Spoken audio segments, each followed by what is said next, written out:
चार पवित्र धाम में से एक धाम श्री श्री जगन्नाथपुरी जी के मंदिर में आज भी श्री कृष्ण जी अपने बड़े भाई बलभद्रा और अपनी बहन सुभद्रा के साथ में साक्षात रूप में निवास करते हैं। इस वीडियो में हम दर्शन करने के साथ ही में यहाँ पर आप कौन सी जगह पर घूम सकते हैं और साथ ही में हम चिलिका लेक भी जाने वाले हैं, जहाँ पर आपको डॉल्फिन देखने का मौका मिलता है। यहाँ पर आप रेड क्रैब और नवरत्न जैसे अद्भुत चीज भी देख सकते हैं और होटल रूम से लेकर खाने पीने तक सारी इंफॉर्मेशन मैं आपको इस वीडियो में देने वाला हूँ।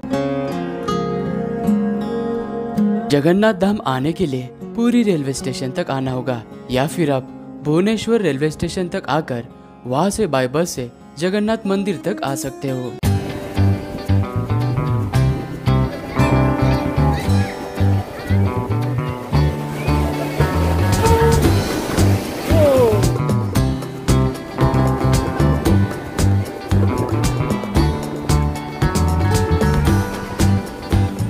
पुरी में आते ही सबसे पहले मैं आ चुका हूँ पुरी सी बीच पे, जिसे स्वर्गद्वार बीच के नाम से भी जाना जाता है। और ये बीच जगन्नाथ मंदिर से 1.5 किलोमीटर के दूरी पर है।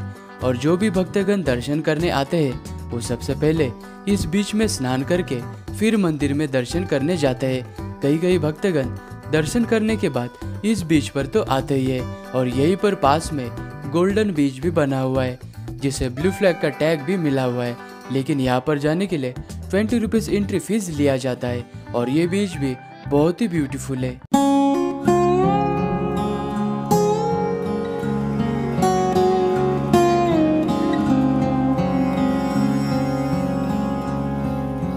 मंदिर में दर्शन करने के लिए सामान को लॉकर में रखने के बाद लाइन से चलकर आपको मंदिर में जाना होता है। और मंदिर के अंदर आप देखोगे कि आज भी श्री कृष्ण जी अपने भाई बलभद्र और अपनी बहन सुभद्रा के साथ में सभी भक्तगण को दर्शन देते हैं।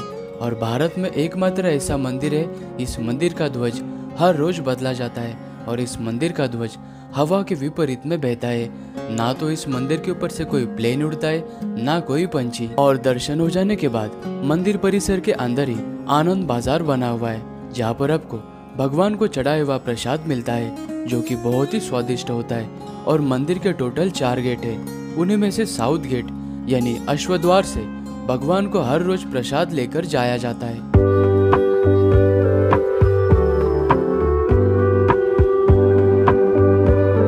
पुरी बीच दिन में जितना ब्यूटीफुल नजर आता है उससे कई गुना ज्यादा इसकी ब्यूटी रात में आपको दिखाई पड़ती है। रात में बीच के पास में मार्केट एरिया बन जाता है, यहाँ पर आप शॉपिंग कर सकते हैं। और स्पेशली यहाँ पर वेज और नॉन वेज बहुत सारे फूड आपको देखने को मिलते हैं। यहाँ पर स्पेशली फिश के स्टॉल आपको बहुत सारे दिखाई पड़ते हैं। जगन्नाथपुरी में अगली सुबह होते ही स्कूटी रेंट पर लेकर मैं निकल पड़ा यहाँ के टूरिस्ट प्लेसेस देखने के लिए।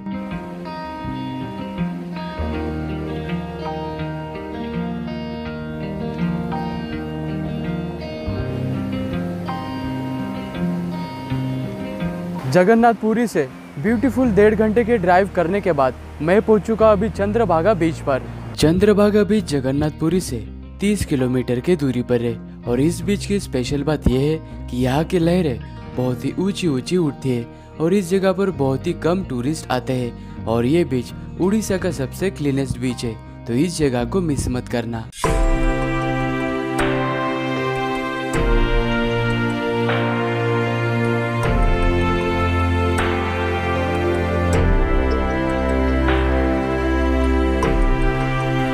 चंद्रभागा बीच से मात्र 3 किलोमीटर के दूरी पर है कोणार्क सन टेम्पल सिचुएटेड है। और ये temple UNESCO world heritage site में आता है। और इस टेम्पल में जाने के लिए पर पर्सन 40 रुपीज एंट्री टिकट लेना होता है। कोणार्क सन टेम्पल भगवान सूर्य देव जी को समर्पित है। पूरे भारत में यह एक ऐसा मात्र मंदिर है जो भगवान सूर्य देव जी के लिए बनाया था। यह मंदिर गंगवंश के राजा नरसिम्हा प्रथम इनके द्वारा सन ईस्वी सन 1250 के आसपास में बनवाया गया था। और इस मंदिर में किसी जमाने में सूर्य भगवान जी की प्रतिमा हुआ करती थी।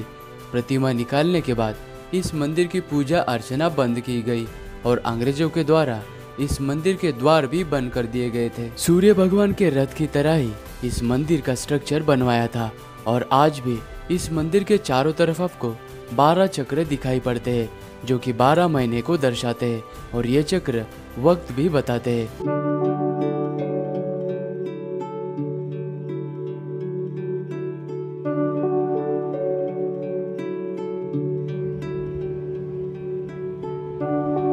अभी हम आ चुके हैं भुवनेश्वर सिटी में स्थित लिंगराज मंदिर में। यह मंदिर भगवान शिव जी को समर्पित है, लेकिन इस मंदिर के अंदर भगवान शिव जी के साथ ही में श्री कृष्ण जी भी विराजमान है और इस मंदिर को 7th सेंचुरी में राजा जजाति के द्वारा बनवाया गया था और इस मंदिर के अंदर 8 इंच का शिवलिंग विराजमान है और इस मंदिर की हाइट 180 फीट है और मंदिर के पास में ही देवी पदहारा पाउंड भी बना हुआ है।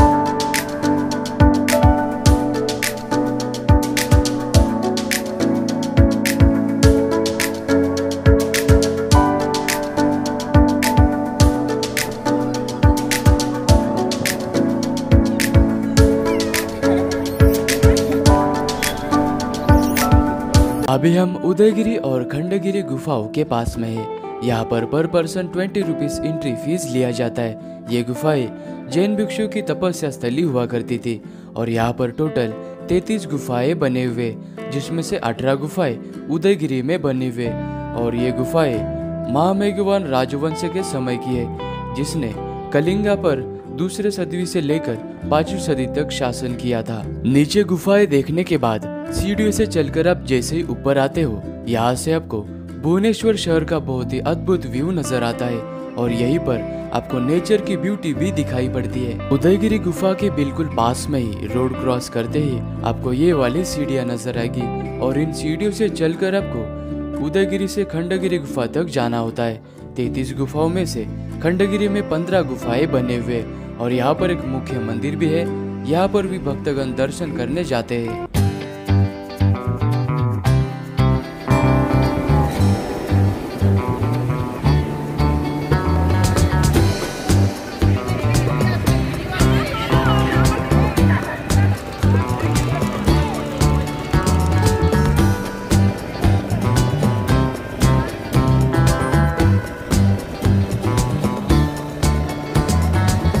जगन्नाथपुरी में मेरा तीसरा दिन था और तीसरे दिन में मैं निकल पड़ा चिलिका लेक का टूर करने के लिए। चिलिका लेक घूमने के लिए और जगन्नाथपुरी के टूरिस्ट प्लेसेस घूमने के लिए बीच के पास में आपको बहुत सारे ट्रैवल एजेंट के ऑफिस नजर आएंगे।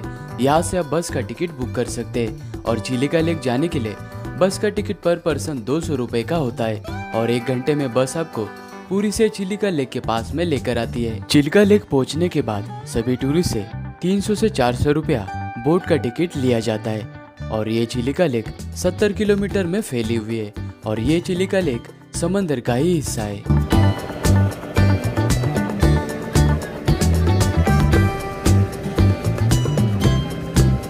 लगभग 1 घंटा चलने के बाद बोट आपको इस आइलैंड पर लेकर आती है और इस जगह पर आपको रेड क्रैब, नवरत्न और शेल में से लाइव मोती निकालकर दिखाया जाता है और जो नवरत्न मनी होते हैं वो भी आपको शेल में से निकालकर दिखाया जाता है।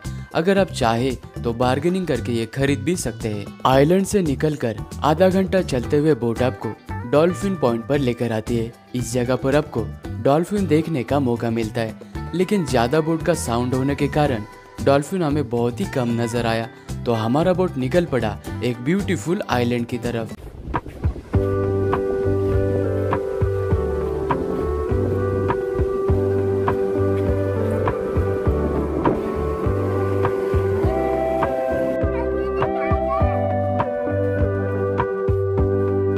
डॉल्फिन पॉइंट से 1 घंटा चलने के बाद बोट आपको इस ब्यूटीफुल से आइलैंड पर लेकर आती है। यहाँ पर आप मीठा कोकोनट वाटर पी सकते हैं, छोटा मोटा ब्रेकफास्ट कर सकते हैं और 5 minute in beautiful pine tree से चलकर आप इस ब्यूटीफुल बीच के पास में पहुँच जाओगे और इस बीच पर बहुत ही कम क्राउड होता है और यहाँ पर आपको बहुत ही अच्छा नेचर का ब्यूटी देखने का मौका मिलता है, क्योंकि यहाँ पर कोई भी टूरिस्ट कचरा नहीं करता है।